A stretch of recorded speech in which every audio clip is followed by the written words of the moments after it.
Okay, back into the maamar.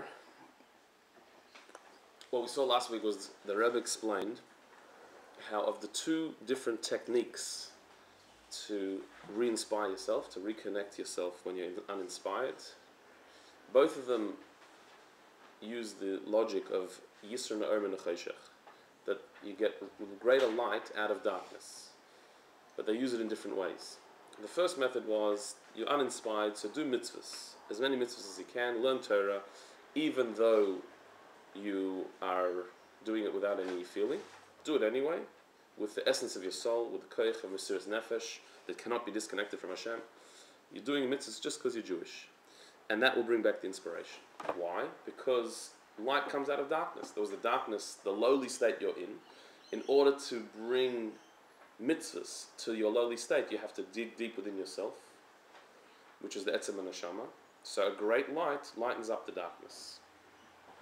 The second way was to contemplate on your own emptiness, on that itself. Contemplate on the very fact that you're so empty, and that itself will re-inspire you. How so? Because you'll break your complacency, you'll cause a crack in your ego, and that will allow the light of the soul to come back. By being disappointed and upset at yourself, that itself will be the source of inspiration. So here again, it's light out of darkness, but here it's the darkness itself you're using to create the light. You're not overcoming the darkness, you're meditating on the darkness itself. You're utilizing the darkness, the emptiness, the distance that you have to come closer to Hashem. And so therefore that creates an even greater light, the light that comes from darkness, higher than normal light. That's what we saw last week. The Rebbe goes into this a bit more detailed now. At the bottom of the page, Gimel. To explain this in more detail. The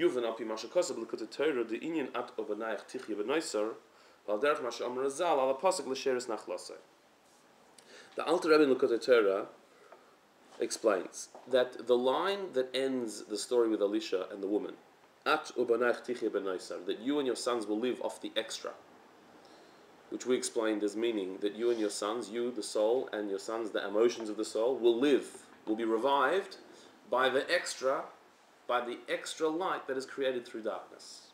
That's how we've explained it till now.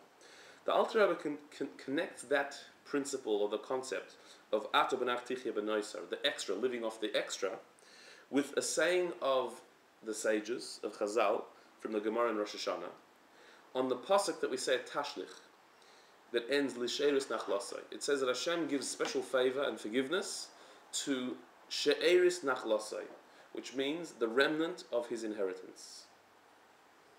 That Hashem will forgive, that Hashem will forgive and give special favor to the remnant of his inheritance. Who's the remnant of his inheritance?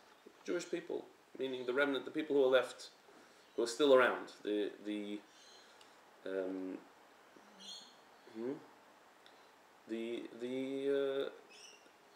people who are still around of the Jewish people, the continuation of the Jewish people. That's what the She'eris Nachlasei means. But in the Gemara, it understands this differently. Why would we call the Jewish people She'eris Nachlasei, the leftovers, the remnant of his inheritance? Like, what does that mean? So the Gemara says, "L'misha meisim atzma kishirayim." Who does Hashem show favor to? To the person who makes themselves into leftovers.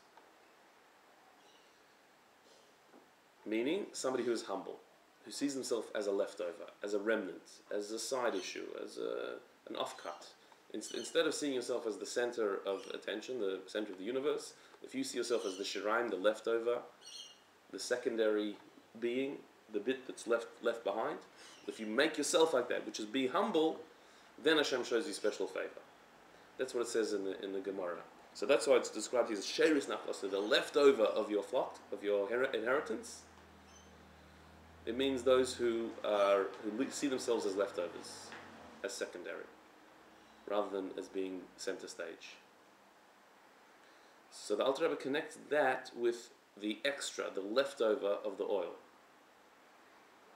The extra oil, the leftover oil after you've paid your creditors, the leftover oil you live off. The Alter Rebbe says that's connected to the leftovers, the She'eris Nachlasei, the person who sees himself as a leftover. Is that, Rabbi, what's like the Gilguli Neshamas? Is that what you mean? No. What means leftover? It means humble, that you're humble. Just humble. That you see yourself as a leftover, as a side issue.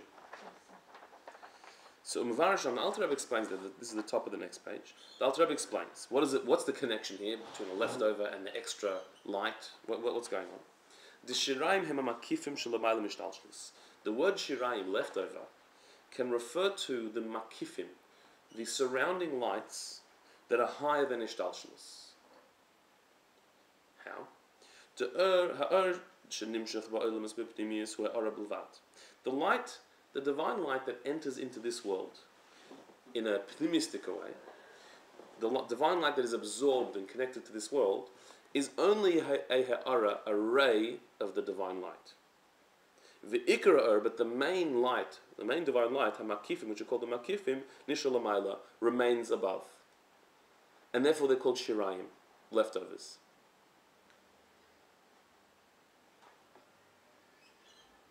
Usually, if you call something leftover, what does that mean? I mean, it's not the main thing. It's even the bit you don't want anymore. Right, the bit that was left behind. Okay, but left behind, the concept of being left behind could also be a maila, not just the chesarim. It could be something greater, not less. Best for last. Oh, so right, or dessert. So the leftover, that which is left over here, you could explain that as referring to the divine light that is left behind and does not reveal itself in the world, which is the Ur HaMakif or Soviv. Meaning what? There's a light that enters into the world,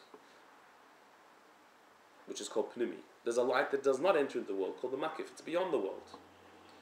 Why does it not enter the world? Because to enter the world, for a divine light to relate to this world, it must only be a limited, defined, diluted version of the light. It's only a ha'ara, a ray, a reflection of the divine that can enter into this world. But Hashem himself is beyond this world. So in the case of divine light entering into the world, which bit of the divine light is left over, is left behind? The main bit, which is the makif, the essence of Hashem. The Ur HaMakif is left behind. What remains back in its source and does not come down to this world is the Ur HaMakif, the light that is beyond this world. That's called Shirayim. But can't you say the light that comes is the light that's even higher, that it can be defined and it can be finite because it's above that? No, because a light that is able to be contained by the world is a finite light. But something that's infinite means that it cannot be finite. That we say comes from an even higher source. A higher source, that's a different story. We're talking about what you're experiencing. If you're experiencing the divine light in this world, what are you experiencing? A ha'ara. Whereas what you're not experiencing, what are you missing out on, what's being left over, is the awesome essence. That's called the Shirayim. So, listen to this, third line. To be able to connect and draw down the makifim, the light that is left behind, the only way to get there is through bittul. Only bittul can reach that. Why? Because you can't reach it through being, you can only reach it through non-being. Because it is the light that is beyond.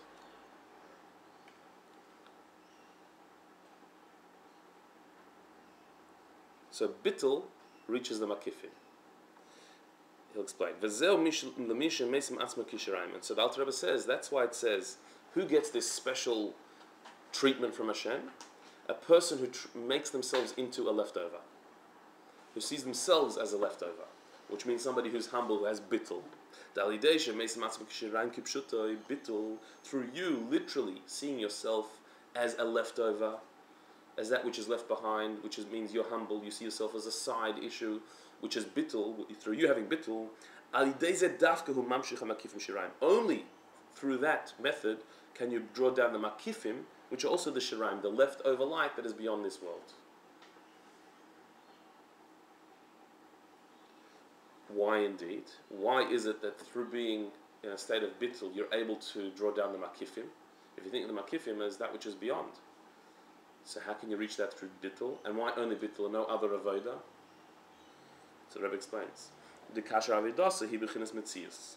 If you're serving Hashem, but you're serving Him as a metzias, as an existence, as a being, the opposite of bittul. Even if you're serving Hashem on the highest level, but you're serving Him as an existence, the hamshacha, the light that you draw down as a result of your avodah, can only be a light that relates to existence, to ishtalshalos, because you are an existence. But in order to draw down that which is left behind above, which is Shalomai B'chinas Metzias, the light that is higher than Metzias, than existence, is only through serving Hashem in a state of bittul, of non-existence.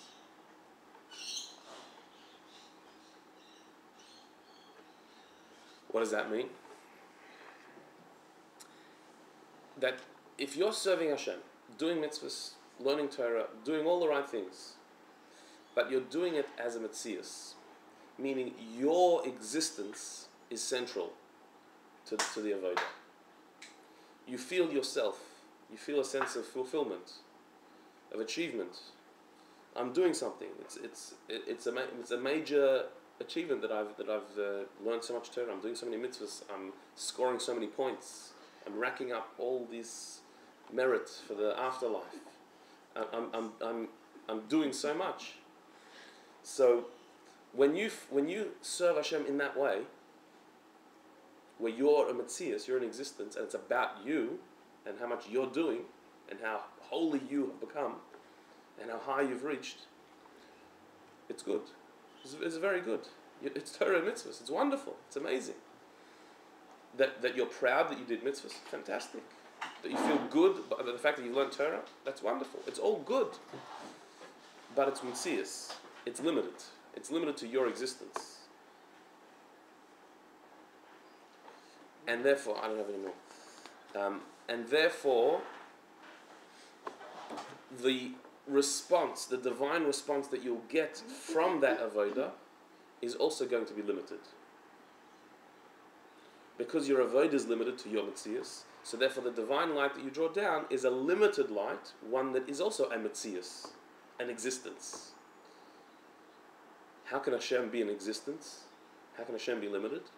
Only when there's a ha'ara, a reflection of a ray of His light that enters into the world, he has a metzias.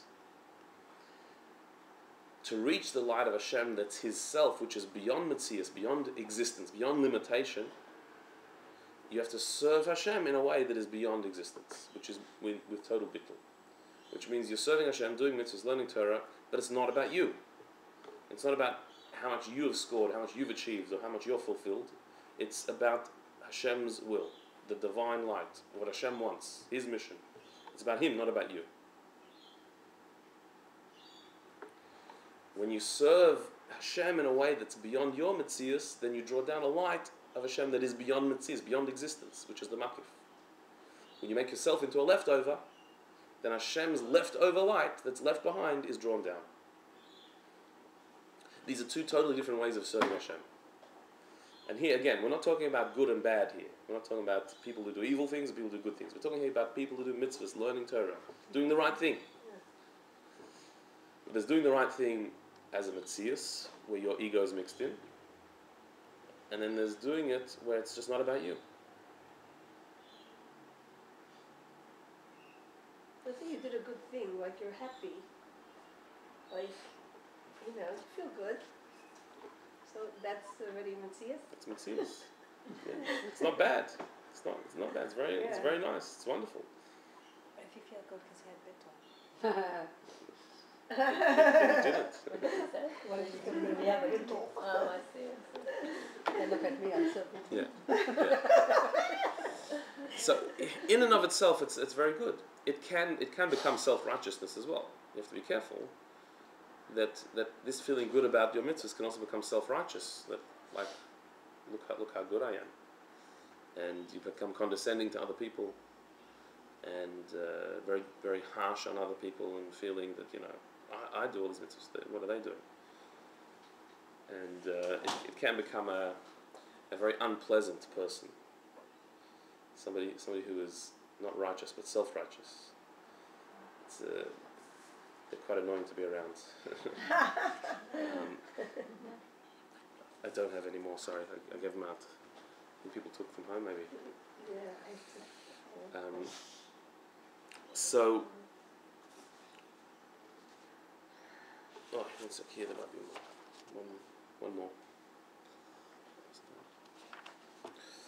So we're talking here about somebody who's doing the right thing, but they're doing it with a sense of metzias. What's the difference between that person and somebody who does it with bittul? Somebody who does it with bittul, it won't matter to them if they did the mitzvah or somebody else did the mitzvah. If the mitzvah was done, they're happy. It doesn't have to be my mitzvah. You doing the mitzvah is just as good as me doing the mitzvah. The mitzvah is done. They'll be just as pleased about the mitzvah if somebody else did it. So the fact that you're pleased and happy that the mitzvah is done, that's not in itself ego. You might be happy that Hashem's will is being done. The test is, would you be just as happy if somebody else did it? Will that also give you as much nachas that somebody else did the mitzvah? Or is it that you did the mitzvah? So if you're doing the mitzvah with bittul, it won't matter who did it, the mitzvah is done. Hashem's purpose is being fulfilled in creation. That's what gives you satisfaction. That's not egotistical. But if it has to be me doing the mitzvah, then that's already with mitzias.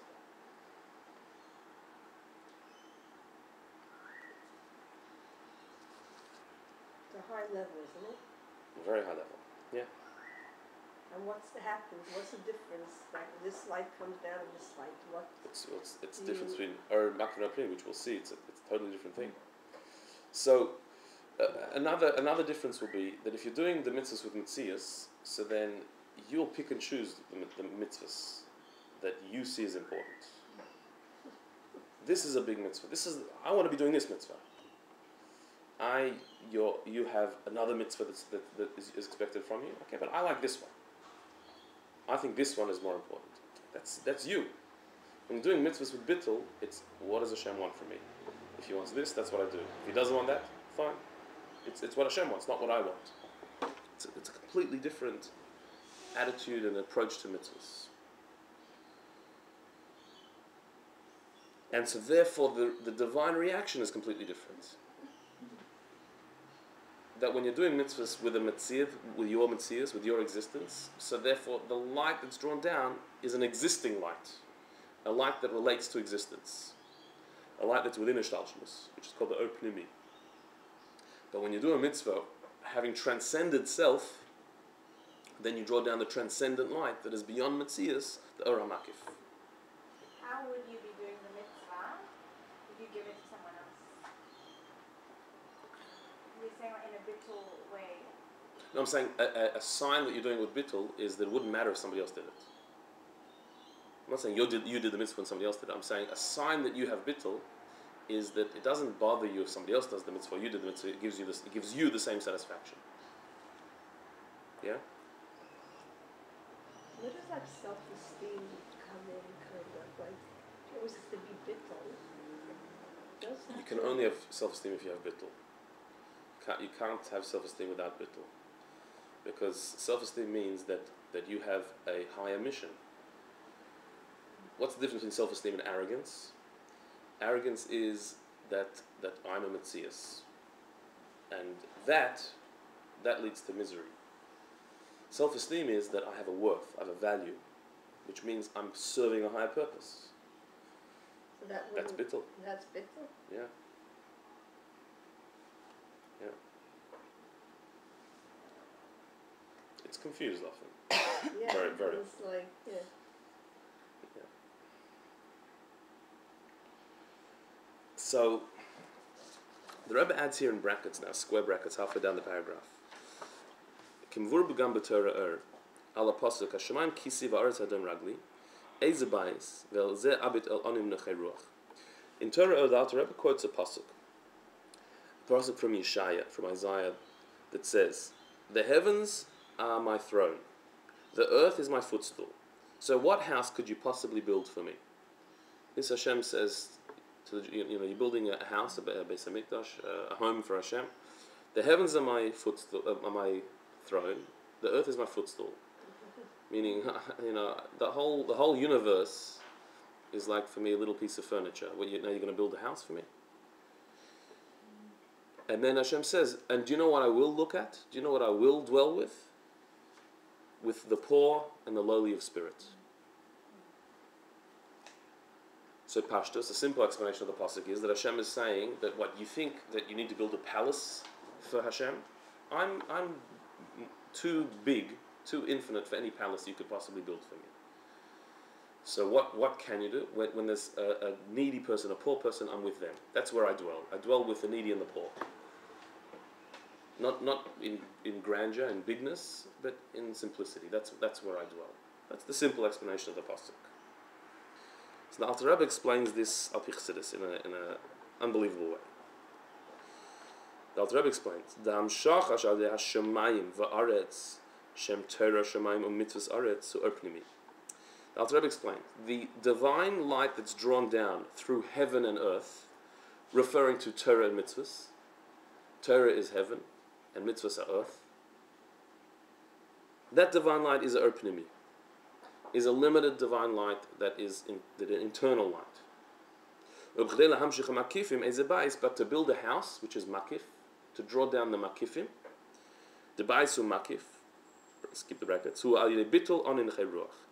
To draw down makif is only through the poor and the lowly of spirit, which is bittul. Meaning what? Again, the pasuk says, "The heavens are my throne, the earth is my footstool. Which house could you possibly build for me? Where will I dwell? With the poor and the lowly of spirit." So says Alter Rebbe, what this pasuk is saying is that Torah and mitzvahs can only draw down a limited light of Hashem on their own. To do an act of Torah and mitzvahs by itself, that can draw down the Pnimi. But when there's bittul, when you add bittul to the equation, then it draws down the makif. How's that in the pasuk? Because heaven and earth are my throne and my footstool. Meaning, heaven is Torah, because Torah is min hashemayim. Earth is mitzvahs, because mitzvahs are with physical objects.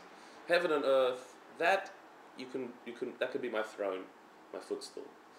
What house can you build for me? How can you build a house for me? A house is a makif. House is that which surrounds, which is beyond. So how can you build a house for me? Through poor and lowly spirit, through being in a state of bittul. Bittul can draw down the house, can draw down the makif. The house is makif? Yeah. So why is a house makif? The brackets, within the brackets that we skipped, that within makif, a house is called makif arachek, the distant makif. And elsewhere in Chassidus it says that there's pnimi and there's makif, and within makif there's makif akarov, close makif, and makif arachek, the distant makif. It's compared to food, clothing, and house. That food you eat is pnimi, that's which you imbibe within yourself, you ingest. Clothes you wear surround you, but it surrounds you closely, like it wraps you to your shape. It's beyond you, it's not in you, but it's around you. Then there's the house, which is around you, but around you at a distance, like it's completely around. It's not made to size. So too in the divine light, there's makif apnimi, that which you internalize. There's makif akarov, that which is beyond, and then there's makif arachek, which is beyond but far. Makif akarov and makif arachek. So a house represents makif arachek, the distant makif, which is completely beyond. And that is drawn down through bittul. So what house could you build for me? The poor and the lowly hearted. That's how you can build a house for me. That's how you can draw down the house, the makif harachik. And what's the other there's two other types of makif, right? There's makif hakarev and makif harachik, the close and the distant. How does that? So it means there's a makif that is just beyond, but close to you, and there's a makif that's completely beyond and distant. So to bring down the one that's closer, that wouldn't have anything to do with bittul, or? Maybe a lesser level of bittul. Oh. So the food and clothing is which one? Makif hakarev, Food is pinimi, pinimi, and clothing. clothing is makif hakarev, and bayis is makif harachik. That would be the highest level? Yeah. So by definition, you can't draw something down that's makif. What is it? You can, but not But then through it's no longer asserting makif. self through bittul. But does it remain makif? Well, Does it become pini? that's the thing. It's talking about being mamshik, drawing down the makif. It's not saying that you ingest it. You draw it down. You draw down the ora makif. So do you feel it? Yeah. You do. You do, but it's not so much about feeling, because we're talking about bittul here. In bittul, it's not about feeling it, it's about being it, like you're in it. It's not so much about your feeling. Pnimi, you need to feel. So you're more surrounded by Yeah. it. But you're saying, But it impacts you. It does. Yeah. but you're saying with sukkah it was makif, but you brought down till it became Right. part of you, and then you could go And then out. there's a higher makif. Right. So is this the same thing? Yeah. Bring it down till it becomes part of you. Yeah.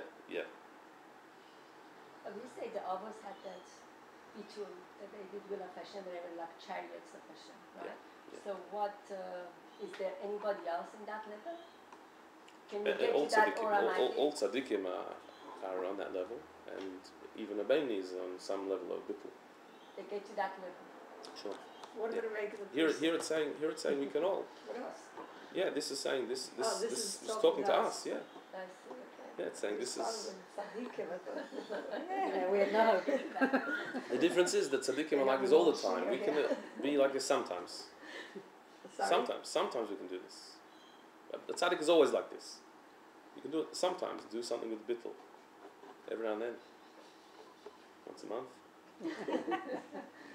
It's very hard to differentiate between you doing something for Hashem and you doing it for yourself. Yeah. Like, let's say you making a beautiful Shabbos meal. So are you doing it for yourself or you doing it for Hashem? Very fine line. No, really, As exactly. you say, it's a very fine line. So the question. Sorry? So Very the question fine will line, be. yeah. The question will be. Of course. Same thing. What if somebody else made it? Would that be okay? Or do you have to do it? No, I'd be very happy. You might say to you, I don't have to do it.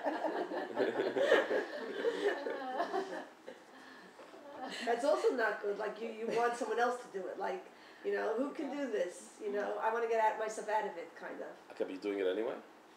No, I'm saying, like, But in the that end, you're could be doing an it. attitude also. In the end of the day, you're doing it. No, not necessarily. Maybe, you'll delegate this one, you do this, you do that. But they make a mess. So you No, I'm not about, it could be anything. Not only making a Shabbos meal. Not your kids. Could be Yeah, somebody anything. else offers to do it. You want something, I don't know, a shiur, to organize a shiur, let's say. Mm-hmm. So let me see, I'm going to ask this one to organize instead of by myself. It's like I'm giving, That's also Like I wanna get out of it. selfish reason. It's because you don't want to be Yeah. able to put the effort. Takes too much yeah. effort. So I it's, think you're saying That's not more. bittul. No. yeah, Here it's, the question probably having was. someone else The do it. question was Yeah, if saying like it's- that am I doing it for myself or am I doing it for Opposite somebody though. else? So I mean, is it for bittul or is it for my own selfish? So the question is, what if you get nothing out of it? Would you still do it? The fact that you enjoy it, that's okay. But what if you didn't, or what if you didn't get anything out of it? What if you got no benefit? Would you still be in it?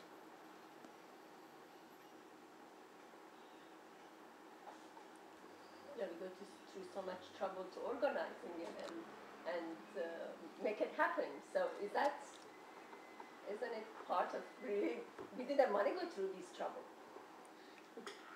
So We doing want it to for do a it. show? Yeah. I don't know if We No, wanted but to go to sometimes the it's a bit of Shabbat. an ego thing, like, you know, you have all these guests and they tell you know, and if the guests weren't there, if the guests canceled, you'd be angry. Like, it is a bit of an ego thing. There's no. it's Yeah, not always- cancel because you went through like preparing Exactly. it a lot. So it's you. Is that us? That's the reason? I think so. I'm not. No. Yeah, partially.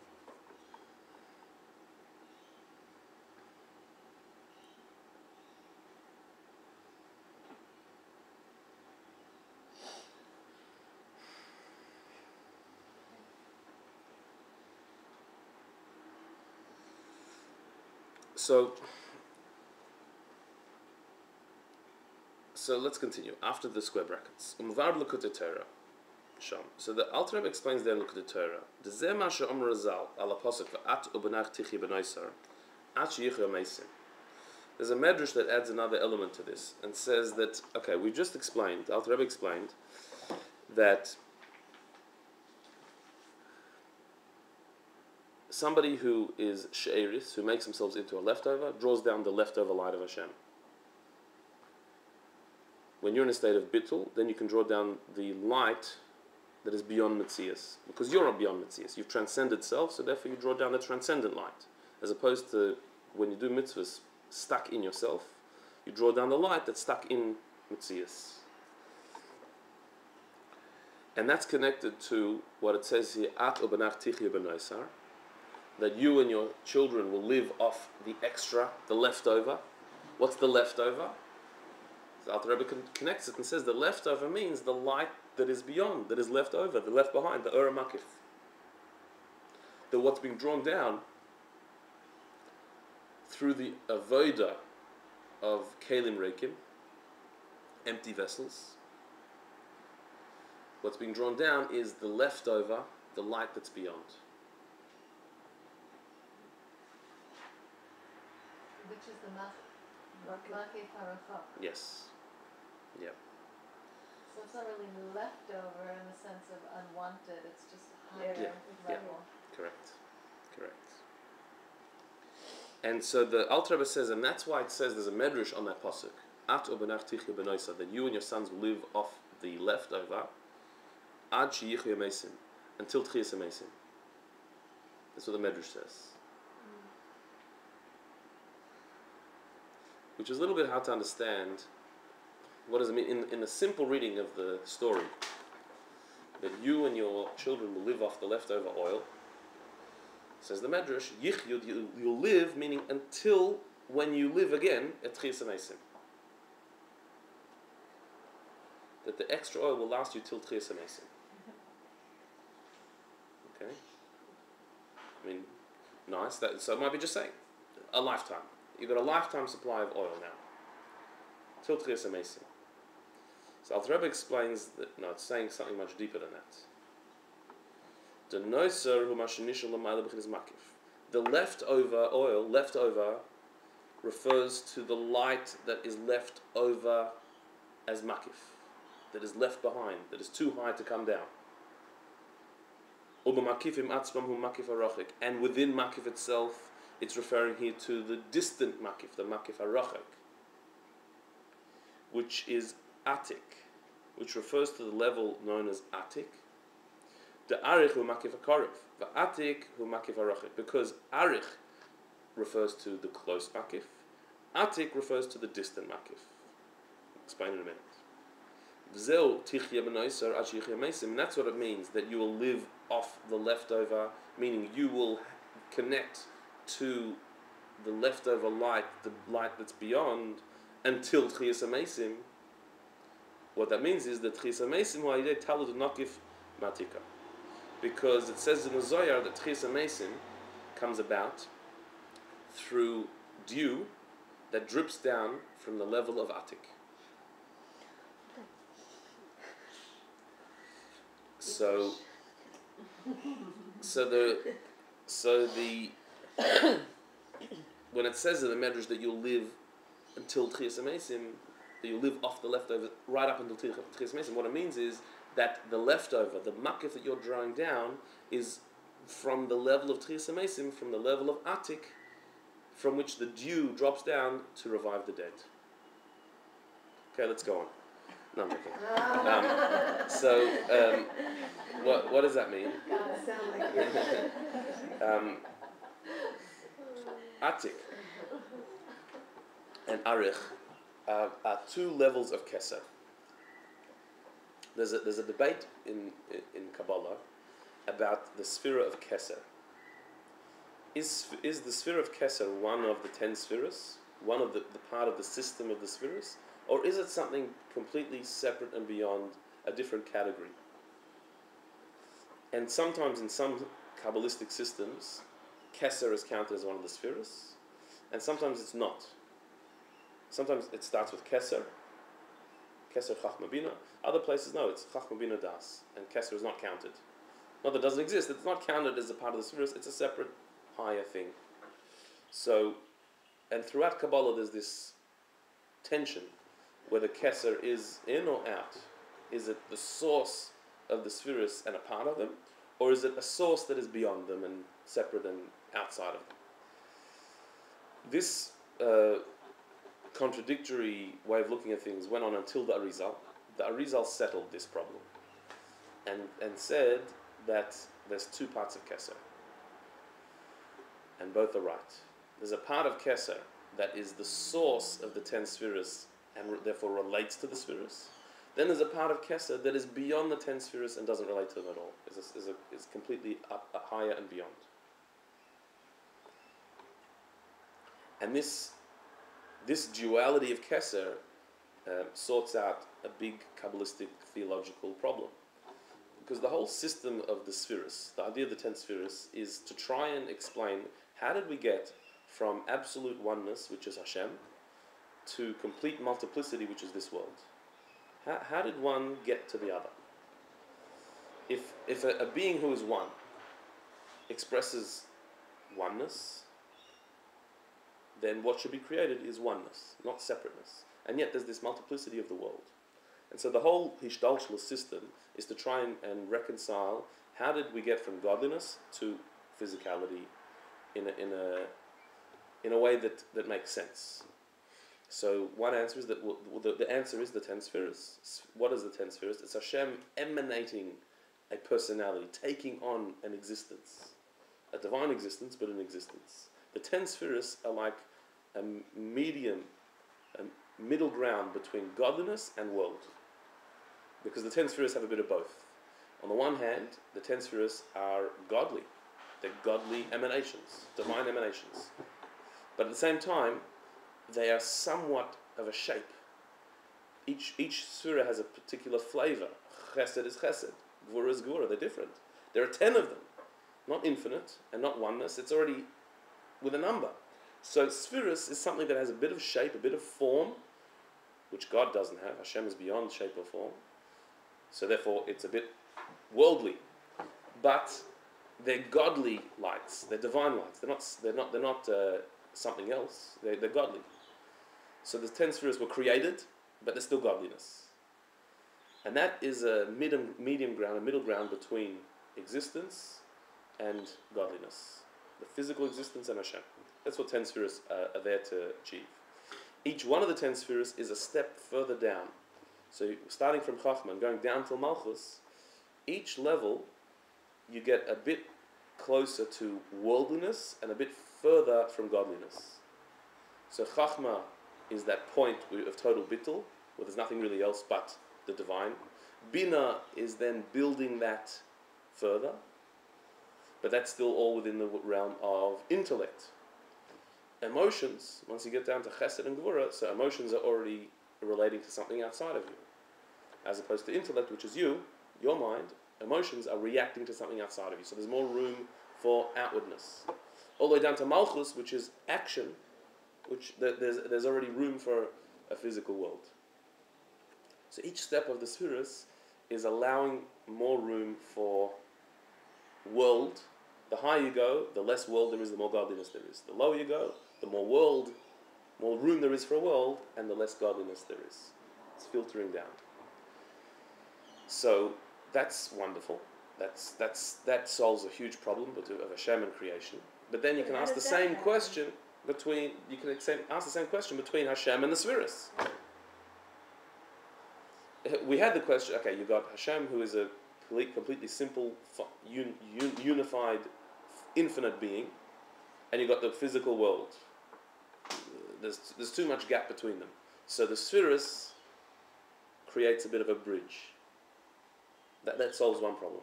Now we've got another problem. How do you get from Hashem's oneness to 10 spheres? Okay, it's not a physical world anymore, a godly personality. But even that is a question.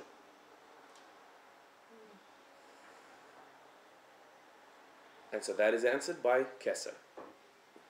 That Keser is the intermediate level between godliness and spheres, between Elokus as it is beyond the spheres and the spheres themselves. How so? Because Keser is a light that's beyond. Keser, like a crown, which is beyond the head. So too, the light of Keser is a light that is beyond limitation. It hasn't taken a shape or form like the 10 spheres have taken. It is beyond that. But it's already a light. It's some type of light, but it's a light that's not so defined. It's not a pnimi. It hasn't got a limited shape or form. It's beyond. So how is Keser able to be the intermediate between godliness itself and the 10 spheres, the godly personality, which is called the Pnimi? The 10 spheres is the Pnimi, the light that can be internalized by the world. So Keser can be that because Keser has a duality to it. It's on the one hand above, but at the same time it's the source of what comes later. In other words, within Keser is the potential for 10 spheres. They're not there yet, but in potential the 10 spheres are there. But at the same time, Keser is completely beyond the 10 spheres. And that's why throughout the Kabbalistic writings, when they described Keser, sometimes they describe Keser as being a part of the 10 spheres, but higher than them. And sometimes it's described as being something that's totally beyond the 10 spheres, a completely separate entity. Because Keser is both. It is the intermediary between godliness that's completely beyond and the divine light of the 10 spheres, which is an Pnimi. So therefore Keser does have both aspects to it, which the Arizal explained is what Atik and Arich are. Atik and Arich are two names for Keser, sometimes described as Pnimis Keser or Chitzonis Keser, the inner part of Keser and the outer part of Keser. The outer part of Keser, which is called Arich, is the source of the 10 spheres. The inner part of Keser is completely beyond the 10 spheres, and that's called Atik. Arich means long, Arich Ampin, the long face, which means the energy that extends into the 10 spheres. Atik means old, literally, or separate, beyond, disconnected. It's the part of Keser that is totally beyond the 10 spheres, not even a source of the 10 spheres.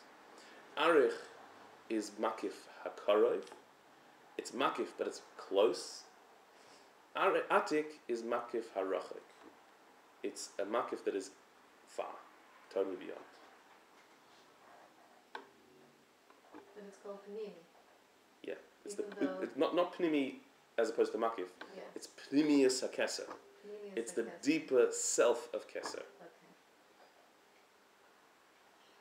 It's the real part of Keser as opposed to the external part that's shared It's closer to Hashem. to self, to divine self as opposed to expression.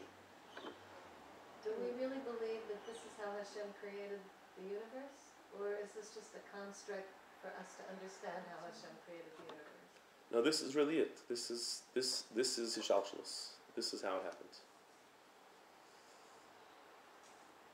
But why does Hashem need that? Oh, he doesn't. He doesn't need it. I mean, We need or it. us. If We need to we understand not just understand. If we're supposed to have any relationship with Hashem, Yes.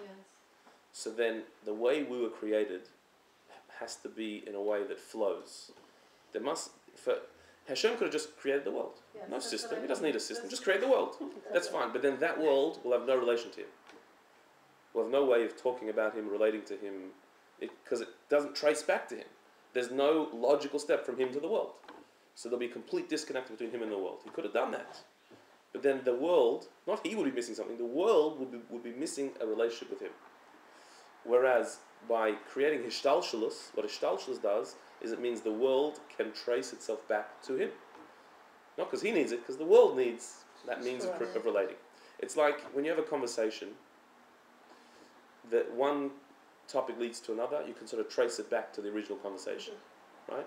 But if you just interrupt the conversation and start talking about something else, then it has no relationship to what came before. So we can't get back. How do we get onto this? I have no idea, because there's no train of thought anymore, right? So creation was a train of thought from godliness to world. Not because Hashem couldn't do it any other way, not because this is the only way he could figure it out, because he wants the world to figure him out. So therefore, there's a logical train of process. And therefore, the whole Kabbalah and Chassidus is all hechrich. It's all the way it has to be. What makes Chassidus so true is because when you learn it, it shows you it had to be this way. It couldn't be any other way for us to trace back to Hashem. And so therefore, the amazing thing is that it has to make sense to us. Even though we're talking about things that are beyond our understanding, but it has to actually make sense, because the point is for us to relate to him. If Hashem didn't want us to relate to him, he could create a world just abracadabra, and it is, without any hishtalshelus, and he would have exactly the world like it is now, but the world would lack any train of thought to trace its source. It wouldn't be able to connect to him. Because Hashem wanted a relationship with us as we are, so therefore it has to be on our terms, that we can make sense of our existence. So therefore, there's this whole system that people can learn and understand, and that's how he created the world. So this knowledge of the Seder Nishtalshalos was given to Moshe Rabbeinu and from Hashem? Yeah. This was part of the whole... Part of Torah, yeah. And revealed and understood and, better and better. Would it be developed. Veisha Achas, yeah? Yeah.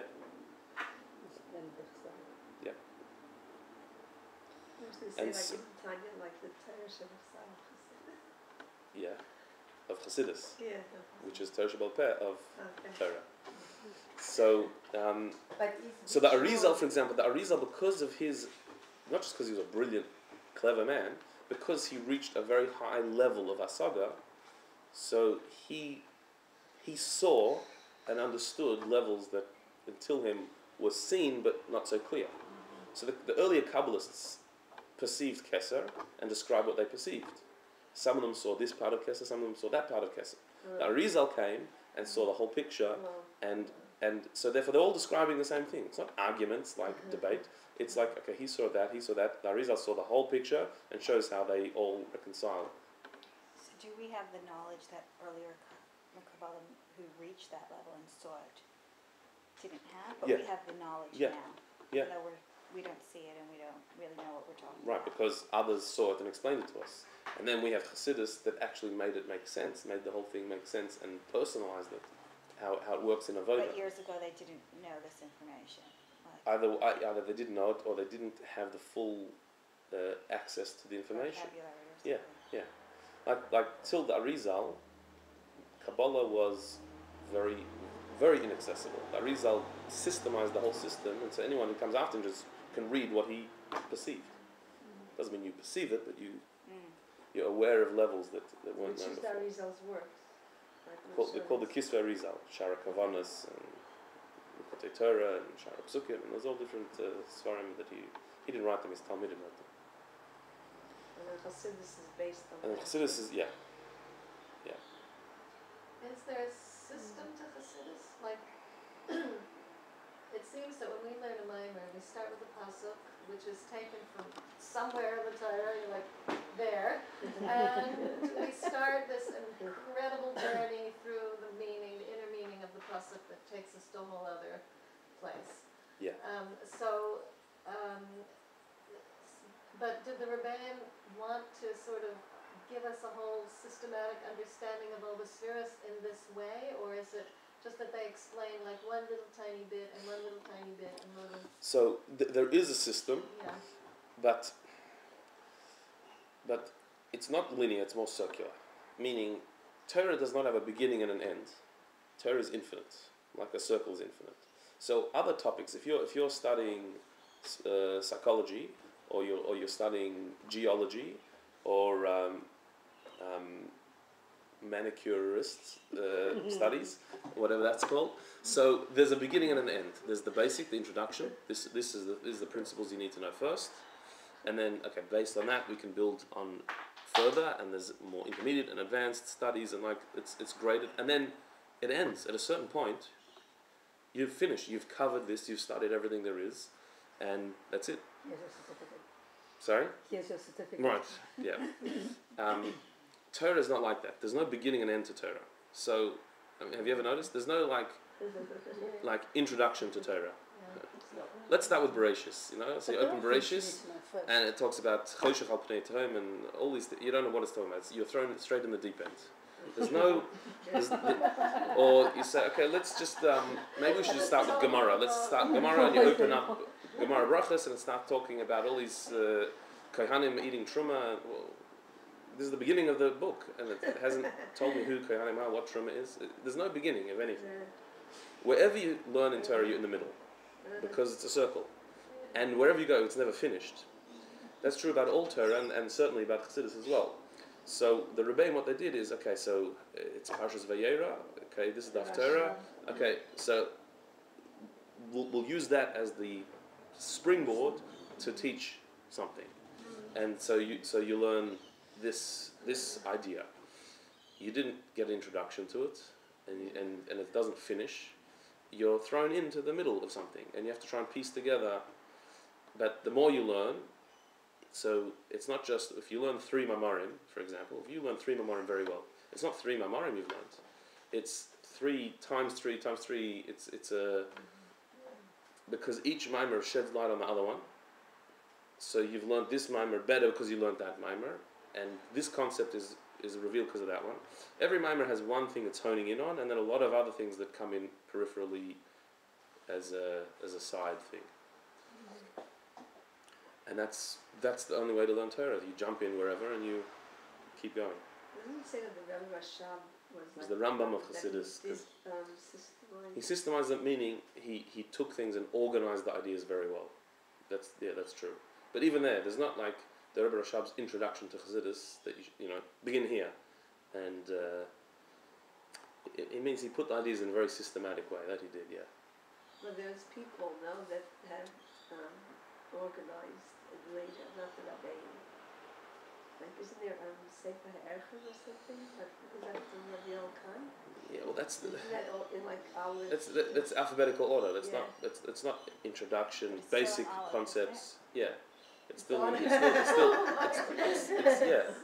still already 5 volumes, and it's in the beginning of the letter Aleph. And a new volume hasn't come out in about 25 years more. Oh yeah. So, it doesn't work that way. That's why it didn't work, kind of. Rabbi, how does this Seder HaShtalshelut work in the 4 worlds? So the Keser comes from the Olam Atzilus. How does it relate? The 10 spheres we're talking about were Atzilus. You're talking about Atzilus itself is the medium between Hashem and the 3 worlds that come later, Biyah. Okay.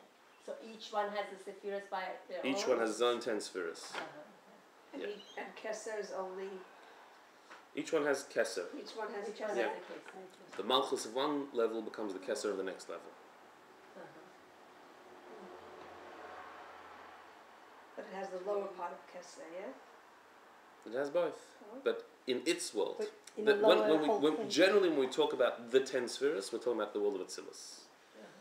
We're talking about Keser, we're talking about Chacham, we're talking about the world of Atzilus. Atik and Arich, we're talking about That's in Atzilus, so that's in above the world of Atzilus, really, because right. Yeah. But then Keser of Atzilus. can you use that terminology when you're talking about a lower level? Yeah, Yeah. because every level has that. Because in relation to the level before. There's it's Atik and Atzilus. Arich, until it becomes practical to us. So then when we get to our 10 spheres, it actually means something. What do you mean? Well, Chachma is that first part of thought, and Binah's will In a not. person, Yeah, in a yeah, person, yeah, it actually becomes yeah. real. And there's Keser in a person. And there's the 2 levels of Keser, which are Ratzin and Tainu. So that Or HaMakif we're talking about comes from the Olam Atzilus we're talking about. Yeah. 2 levels of Keser. Atik and Arich. Pnimius and Chitzonius. Makif Harachik, Makif Harach. No, but you just said, I missed something.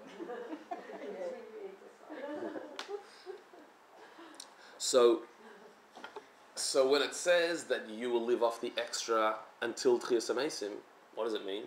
It means that through the avoda of being extra, of being in a state of bittul, you draw down the makif harachik, the distant makif, the extra light, the leftover light that couldn't come down, which is the same source as Tchias HaMeisim. Tchias HaMeisim, it says in the Zohar, is achieved. How will the dead be revived? There will be a drop of dew that will come down from Atik, Pnimis HaKeser, the highest level that's beyond being beyond, the Makif Harachik. There will be a level of life force that will come from there. When life comes from that level, then you don't die.